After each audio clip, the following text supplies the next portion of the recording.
hard to speak after an introduction like that. Thank you so much, Marilyn, and thank you all so much for inviting me here tonight. It is such an honor and a real joy to be with you. I have a heavy pen, but a very light physical voice that's prone to stage fright. So please bear with me. The shaking does stop within the first 5 minutes or by tomorrow morning. But my intention tonight is really not to excite your minds with clever words or revolutionary ideas. My intention tonight is simply to remind you of the importance of your feminine soul. Because in my opinion, everything that is truly authentic, everything that is truly revolutionary, everything that can create lasting and affecting change on this planet, it stems from our soul. And yet, even if many of us believe in the importance of the feminine soul, it is all too easy to ignore her during our busy lives. And actually, even when we're doing important work in the world for women and for the feminine. And I know this because I used to do this. 3 years ago, I had a successful women's spirituality book out in the world. I had just signed a large contract with a major publisher for my second book. I was giving talks and workshops all over the country. I was directing a feature documentary film about my work and other young women spiritual activists. And I and 3 of my friends were on the cover of the New York Times Sunday Style section as being the new spiritual role models for our generation. So I was living what many would consider to be a successful life that was completely dedicated to women and the feminine divine.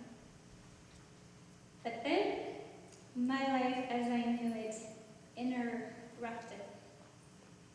In April 2009, I had the privilege to interview the mythopoetic Jungian analyst, Marian Woodman.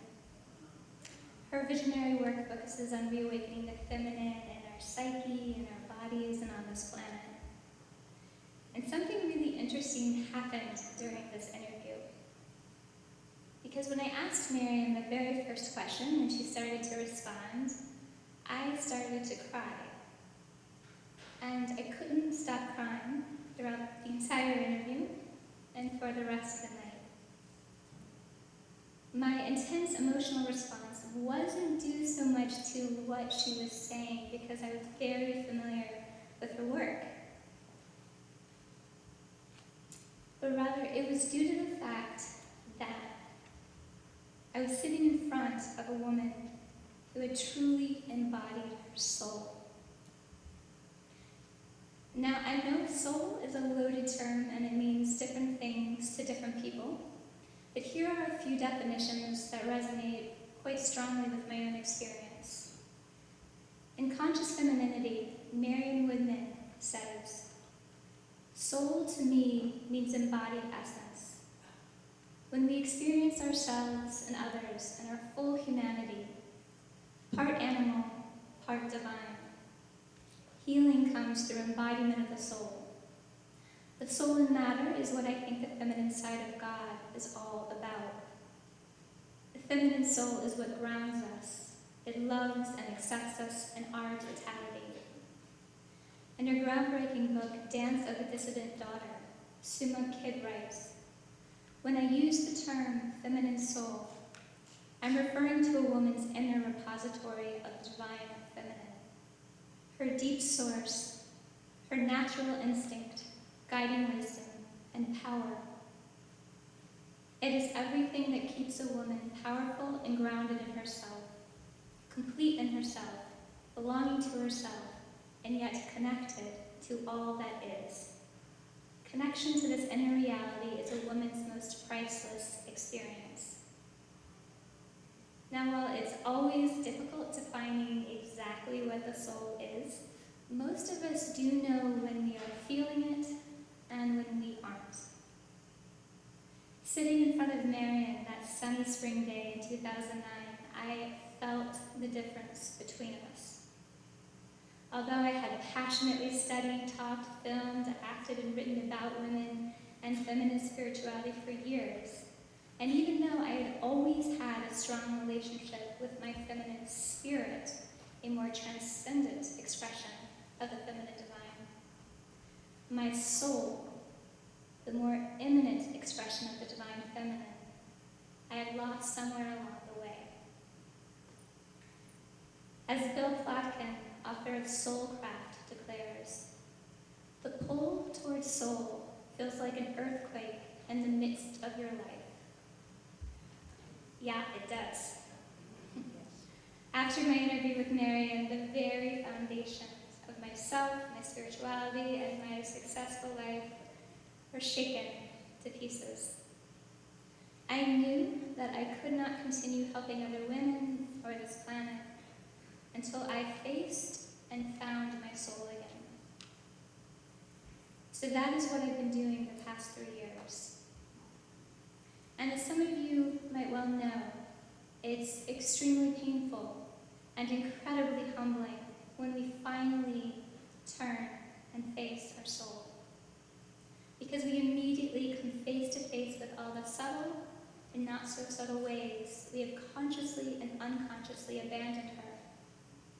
Like that time we kept quiet when we knew we should speak.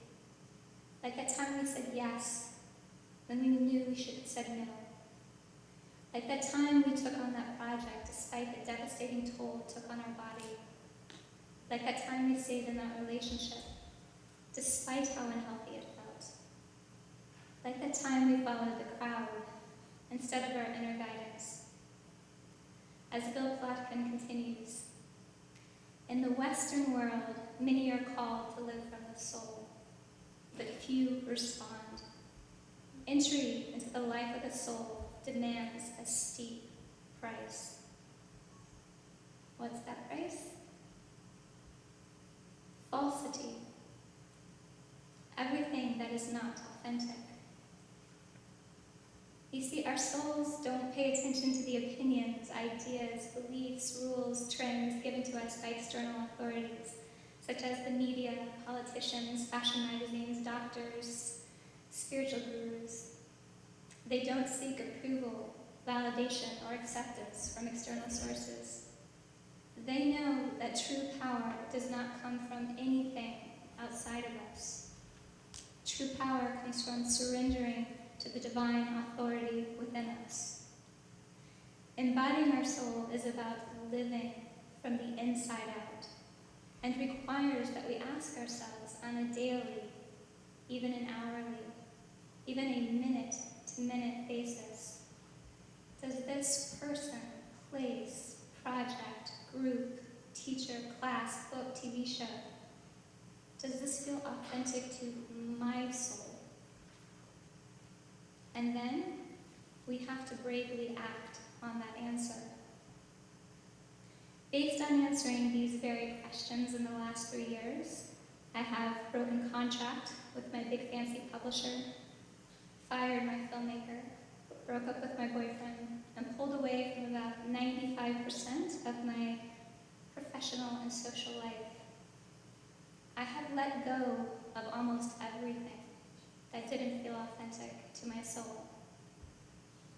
I let go of everything that used to define me so I could allow my soul to start to define me.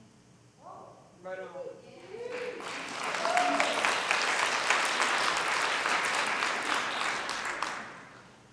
Now, I'm not sharing this part of my personal story with you all tonight in order to be commended for my actions. I am still in the messy, awkward process of embodying my soul.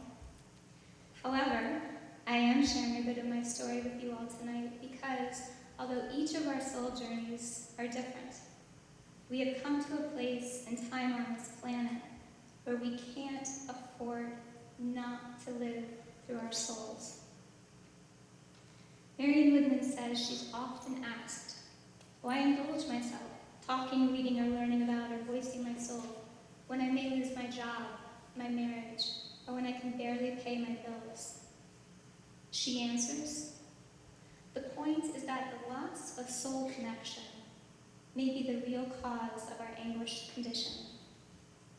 According to women and other experts, our lack of soul connection is directly reflected and projected into the world around us. We can witness it in the environmental devastation, political corruption, economic crisis, poverty, abuse, rape, and a host of other unhealthy epidemics we are currently facing." Sufi teacher Annette Van Lee says, "What we deny ourselves, we deny to all of life.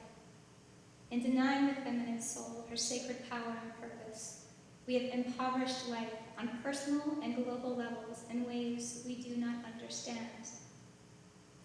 And as many of you are probably well aware, a few years ago, the Dalai Lama said, "Western women will save the world." He was on to something.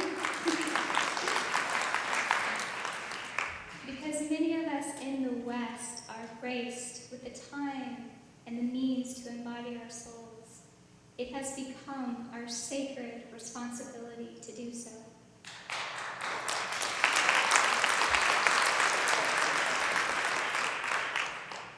One of the most powerful results of learning to embody our souls is that we stop doing service with a lowercase s, meaning acts of service we think we should do or have been taught to do, service that is fueled by our willpower alone.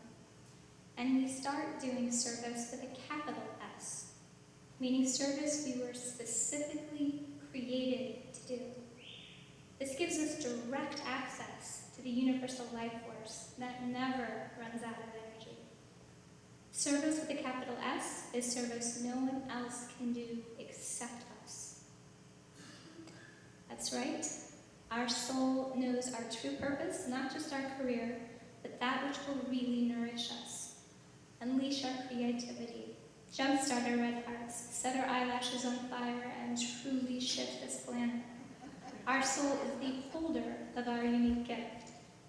As Bill Flatkin writes, "The gift you carry for others is not an attempt to save the world, but to fully belong to it. It's not possible to save the world by trying to save it. You need to find what is genuinely yours to offer the world before you can make it a better place. Discovering the unique gift to bring to your community is your greatest opportunity and challenge.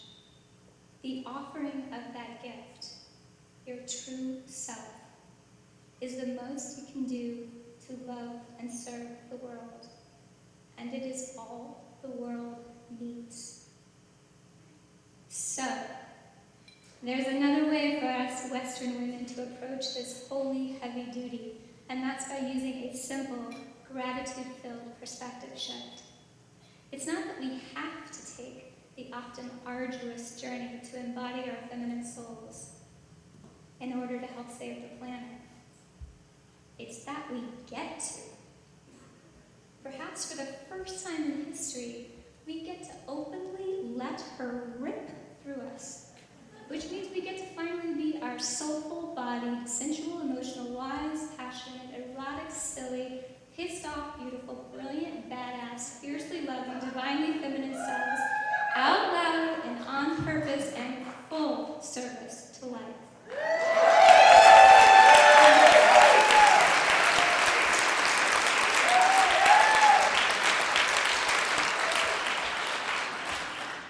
Now, to finish up, while we all have a fiercely loving feminine soul, there are steps we can each take to connect to and embody her even more. First, right here, right now, with all your heart, say to her that you're ready. Ask her to turn up the volume on your life.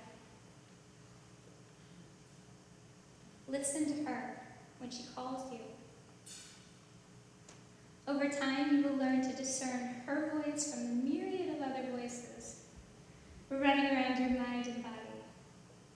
She is constantly communicating with you, but it takes a little time to become accustomed to her language, which is different from our ego and our fast, witty minds. love and light language of our spirit. She speaks best through dreams, metaphors, symbols, synchronicities, your body and your feelings, communicating simple but powerful life-changing truths, such as, this is not the right relationship. This job is suffocating. Stop meditating so much. Start dancing more. Ask that difficult question. Dare to hear the answer. Read that book. Volunteer at that organization. Donate to that cause. Go work in Africa. Play with your dog. Speak the truth to that person. Breathe. Deeper. Cry. Harder. Laugh. Louder. Get messy. Get clean. I'm here. You're not alone. I've got your back.